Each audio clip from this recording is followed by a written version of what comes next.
हरियाणा का एक छोटा सा गांव रामपुरा पिछले 15 दिनों से बाढ़ के पानी में डूबा हुआ था। भारी बारिश ने किसानों की कमर तोड़ दी थी। जहां तक नजर जाती, खेत झील बने हुए थे। प्रशासन की तरफ से मदद का आश्वासन तो मिला था, लेकिन जमीन पर कोई मशीन नहीं पहुंची थी। गांव की चौपाल पर बुजुर्ग किसान ताऊ राम मेहर उदास बैठे थे। उनकी आंखों में अपनी डूबती फसल को देखकर आंसू थे। सरपंच विक्की ने भी हार मानकर कह दिया था कि सरकारी मशीनें आने में अभी वक्त लगेगा और तब तक तो सब कुछ बर्बाद हो जाएगा। हताशा के इस माहौल में किसी ने सलाह दी कि संत रामपाल जी महाराज के आश्रम में सूचना दी जाए, क्योंकि सुना था कि वे लोग बाढ़ में बहुत मदद करते हैं। डूबते को तिनके का सहारा बहुत होता है। इसी उम्मीद में गांव वालों ने आश्रम में संपर्क किया।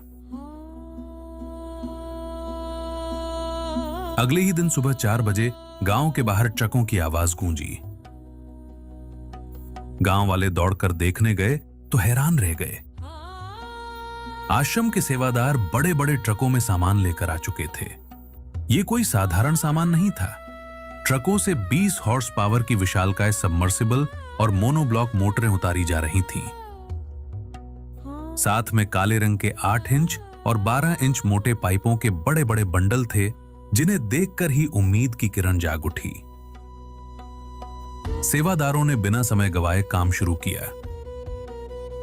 गांव का पानी निकालने के लिए पास का नाला 4 किलोमीटर दूर था, जो एक बहुत बड़ी चुनौती थी।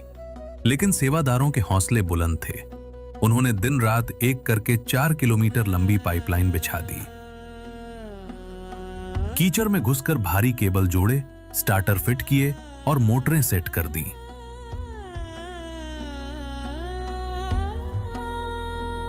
जैसे ही बटन दबाया गया, मोटे पाइपों से पानी का ऐसा तेज बहाव निकला जैसे कोई नदी बह रही हो।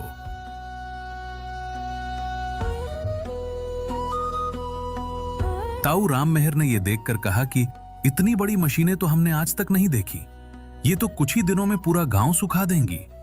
अगले 10 से 12 दिनों तक मोटरें 24 घंटे लगातार चलती रहीं। सेवादार वहीं सोए, वहीं खाना बनाया और पहरा दिया। देखते ही देखते जो खेत पानी में डूबे थे, वे बाहर निकल आए और गांव की सड़कें सूख गईं। डूबता हुआ गांव फिर से सांस लेने लगा। जब काम पूरा हुआ और सेवादार जाने लगे, तो सरपंच और गांव वालों ने पैसे इकट्ठे किए। वे सेवादारों के पास गए और बोले कि भाइयों, आपने हमारी जान और माल बचाया है। कम से कम इस डीजल, मोटरों के किराए और पाइपों का खर्चा तो रख लीजिए। मुख्य सेवादार ने हाथ जोड़कर विनम्रता से मना कर दिया।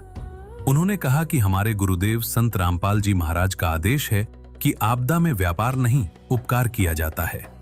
उन्होंने गांव वालों को चौंकाते हुए आगे कहा कि ये पाइपलाइन और मोटरें हम वापस नहीं ले जाएंगे। इन्हें आप गांव की जमीन में दबा दीजिए। ये अब गांव की अमानत है, ताकि भविष्य में कभी बाढ़ आए तो आपको किसी का इंतजार न करना पड़े। उस दिन गांव वालों ने जाना कि असली संत और सच्ची भक्ति वही है जो मुसीबत के समय निस्वार्थ भाव से समाज के काम आए। इस सच्ची घटना से हमें यही सीख मिलती है कि जीव दया ही धर्म का मूल है। मंदिर या इमारतें बनाना आसान है, लेकिन किसी के उजड़े हुए घर और जीवन को फिर से बसाना ही सबसे बड़ी सद्भक्ति है। परमात्मा वही वास करते हैं जहां इंसानियत और निस्वार्थ सेवा होती है। इन महान कार्यों और ऐसी अद्भुत प्रेरणा को देखकर यही सिद्ध होता है कि स्वयं पूर्ण परमात्मा कबीर साहब आज संत रामपाल जी महाराज के रूप में इस धरती पर अवतरित हैं। वही समर्थ शक्ति हैं जो आज जीव का उद्धार करने और दुखियों के दुख हरने के लिए साक्षात प्रकट हैं। ये कोई काल्पनिक कहानी नहीं, बल्कि धरातल पर घटी वह सच्ची घटना है जिसने मानवता की एक नई मिसाल पेश की है।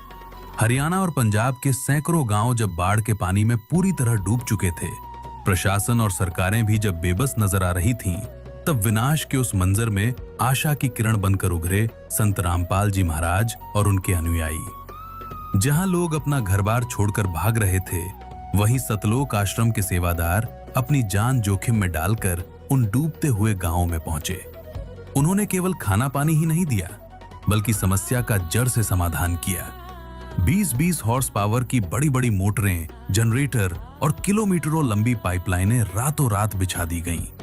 दिन रात एक करके उन सैकड़ों गांवों से करोड़ों लीटर पानी बाहर निकाला गया और किसानों की डूबती हुई जमीन को दोबारा खेती लायक बनाया गया। हैरानी की बात तो ये थी कि लाखों करोड़ों रुपए का ये साजो सामान और मशीनें सेवादारों ने काम पूरा होने के बाद वापस नहीं ली, बल्कि उन्हीं गांवों को दान कर दी ताकि भविष्य में किसान अपनी रक्षा खुद कर सकें। ये निस्वार्थ सेवा इस बात का प्रमाण है कि आज के इस घोर कलयुग में स्वयं कबीर साहिब संत रामपाल जी महाराज के रूप में धरती पर मौजूद हैं, जो न केवल रूहानी ज्ञान दे रहे हैं बल्कि दुखियों के आंसू भी पोंछ रहे हैं। उनका ये महाअभियान इसी संकल्प पर आधारित है कि रोटी, कपड़ा, शिक्षा और मकान सबको देगा कबीर भगवान। सत साहिब।